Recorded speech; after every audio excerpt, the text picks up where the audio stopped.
Hey friends, if the shift key is not working in Windows 11 and other keys are working, then please watch this video. I will guide you through the process.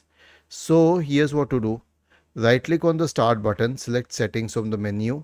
Go to the accessibility tab on the list on the left hand side. Scroll down and select keyboard. Turn these three switches off for sticky keys, filter keys and toggle keys. If this helps, well and good. If this doesn't help, then straight away search for device manager and open the device manager, and then expand the list for keyboards. Right click on the first one and then update drivers.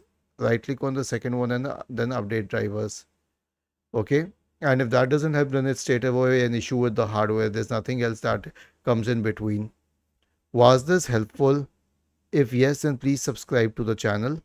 If not, then let us know in the comment section of the video on how we could help you further.